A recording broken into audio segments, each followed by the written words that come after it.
Cette vidéo est une introduction au système d'exploitation pour le module Programmation système. Ce qu'on va voir dans cette capsule vidéo est un aperçu des différentes couches qui composent le système d'exploitation. Nous aborderons ensuite brièvement la gestion des processus et des systèmes de fichiers. Qu'est-ce qu'un système d'exploitation? Où est-ce que cela se situe? Alors si on regarde un ordinateur, on voit tout d'abord un ensemble de composants matériels, un clavier, un écran, une souris, une imprimante, un disque dur, un scanner, un lecteur de cartes, etc. Bref, des composants matériels. Au-dessus de tout cela, il y a des utilisateurs qui vont interagir avec ces différents composants matériels, par exemple en regardant l'écran, en tapant des choses sur le clavier, en faisant sortir des feuilles sur l'imprimante, en bougeant la souris, etc. Alors ce qui fait le lien entre l'utilisateur et ses périphériques, c'est le système d'exploitation. Alors il existe plusieurs systèmes d'exploitation, Windows, Mac, Linux, tout ça, ce sont des familles de systèmes d'exploitation. Alors qu'est-ce que c'est qu'un système d'exploitation? Un système d'exploitation, c'est simplement un gros programme qui va d'une part interagir avec le matériel via des petits programmes qu'on appelle des pilotes, drivers en anglais. Et que font ces pilotes? Les pilotes sont simplement chargés de traduire les codes binaires envoyés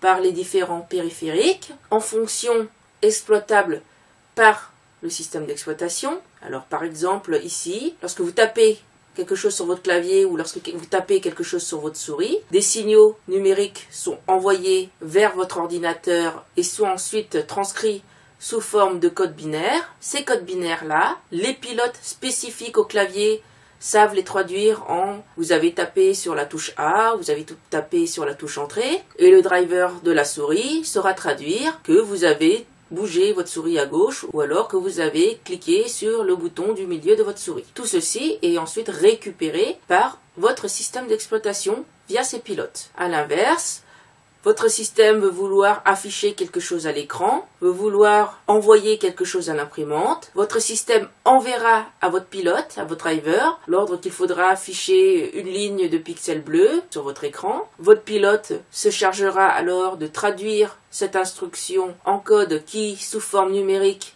sera envoyé à votre écran pour que votre écran affiche votre ligne de pixels bleus. Ou alors votre système enverra au pilote de l'imprimante l'ordre d'envoyer tel ensemble de caractères, ce pilote-là se chargeant ensuite de traduire cet ordre-là sous forme d'instructions spécifiques à l'imprimante, qui sera envoyée également sous forme numérique vers votre périphérique imprimante. Avec le clavier et la souris, on a eu des pilotes d'entrée, c'est-à-dire que ces pilotes écoutent ce que les périphériques clavier et souris ont à dire et le traduisent et le transmettent au système. À l'inverse, pour l'écran et l'imprimante, qui sont des périphériques de sortie, les pilotes ont traduit ce que lui ont envoyé le système vers le périphérique. Alors il y a des périphériques, comme le disque dur par exemple, qui sont en entrée et en sortie. Ainsi, on peut pouvoir lire ce qu'il y a sur le disque dur et écrire des données sur le disque dur. Le pilote se chargeant de pouvoir traduire dans un sens ou dans l'autre les données à lire depuis le disque dur ou à écrire sur le disque dur. Cette couche pilote sert d'interaction entre la couche matérielle, physique, différents périphériques, et le système d'exploitation. De l'autre côté, entre l'utilisateur et le système d'exploitation, se trouve la couche application. Alors cette couche application recouvre toutes les applications avec lesquelles l'utilisateur va interagir au-dessus de son système d'exploitation. Alors ça peut être un tableur, ça peut être un navigateur web, un jeu vidéo, un éditeur de texte, un logiciel de dessin, un programme qu'il a écrit lui-même, un compilateur, une simple commande, etc. Et ce que font ces applications, tout simplement, interagissent ensuite avec le système pour pouvoir lire ce qui a été tapé par l'utilisateur sur le clavier, pour pouvoir écrire ces différentes données sur le disque dur, pour pouvoir ensuite afficher des caractères, des images sur l'écran, envoyer des choses sur l'imprimante, récupérer la direction que l'utilisateur a impulsée au curseur via la souris pour pouvoir, par exemple, faire bouger un personnage sur l'écran. Enfin, le rôle du processeur est d'exécuter les instructions qui lui sont transmises par le système d'exploitation. Donc en résumé, voici les différentes couches. Tout en bas, la couche matérielle, la couche des périphériques, la couche des composants. Au-dessus, la couche utilisateur. Et entre les deux, le système d'exploitation. Alors le système d'exploitation lui-même est décomposé en 3 parties.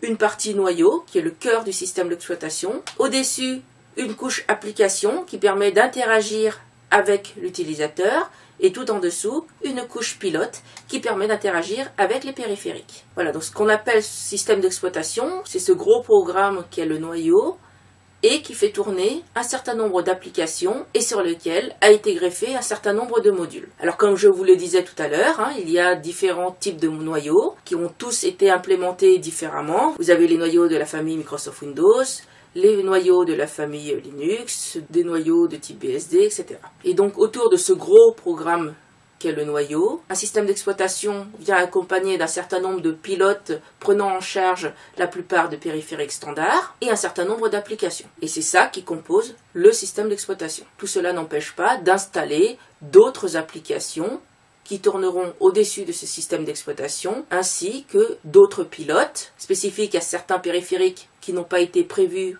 par le système d'exploitation au départ et qui pourront faire le lien entre de nouveaux périphériques que vous allez rajouter à votre ordinateur et le système d'exploitation. Alors après ce bref aperçu sur les systèmes d'exploitation, maintenant que nous savons quelles sont les applications et les pilotes, voyons un peu ce que peut faire le noyau d'un système d'exploitation.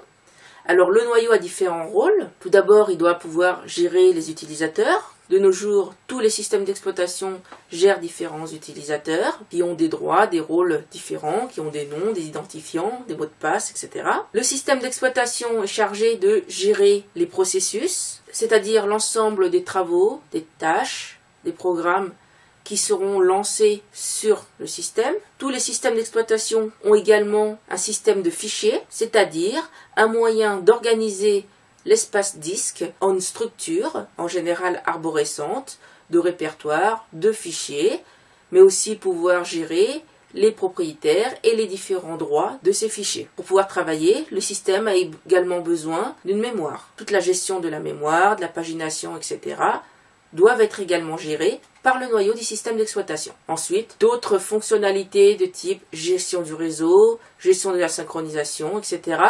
doivent également être gérés par le système d'exploitation. Tous ces aspects-là seront traités en détail dans les autres modules de votre cursus, que ce soit dans le module administration système, système d'exploitation ou réseau. Nous ne nous attarderons pas plus sur ces différents composants, sauf sur la gestion des processus. Donc vous verrez dans les capsules vidéo suivantes ce qu'implique la gestion des processus sur un système d'exploitation, en particulier le système d'exploitation Unix. Pour vous donner l'idée de ce que c'est qu'un processus, alors ce navigateur en cours d'exécution, cet éditeur de texte en cours d'exécution, cette compilation, ce lecteur vidéo en cours d'exécution, tout ça, ce sont des processus. Donc nous verrons plus tard comment les lancer en avant-plan, en arrière-plan, comment leur envoyer des signaux, comment les lister, etc. Deuxième chose que nous verrons également dans ce cours, ce sont les systèmes de fichiers. Un système de fichiers organise l'espace disque en une structure ordonnée et hiérarchique permettant de regrouper vos différents fichiers, qu'ils soient des fichiers de texte, des fichiers images, des vidéos, de bureautique, etc., en une structure arborescente, contenant des répertoires et des sous-répertoires. Nous verrons également comment gérer les permissions sur cette arborescence. Ce module de programmation système est structuré comme suit. Les commandes sur la gestion du système de fichiers et sur la gestion des processus vous seront décrites dans des capsules vidéo suivantes. Partant ensuite de ces commandes, vous apprendrez à écrire des scripts shell et à utiliser les flux via des filtres. Et puisque vous aurez vu comment se comporte en détail une commande, du point de vue des flux, des options, des arguments, des valeurs de retour, des descripteurs, il sera alors temps d'écrire vos propres commandes en C. Ainsi, vous apprendrez à manipuler des descripteurs de données dans vos programmes C, à manipuler les valeurs de retour, à récupérer les arguments et les options qui seront données à votre commande et à utiliser correctement les primitives système. Enfin, parce que l'écriture de commande pourra s'avérer assez complexe et assez redondante sur certains aspects, nous aborderons les notions de bibliothèques partagées ou des bibliothèques statiques, puisque vos programmes seront composés de différents fichiers d'entête, de fichiers C et de bibliothèques. Vous travaillerez sur de la compilation séparée et automatiserez cela, notamment à l'aide de Makefile. Et enfin, nous terminerons tout cela par l'utilisation de débuggers.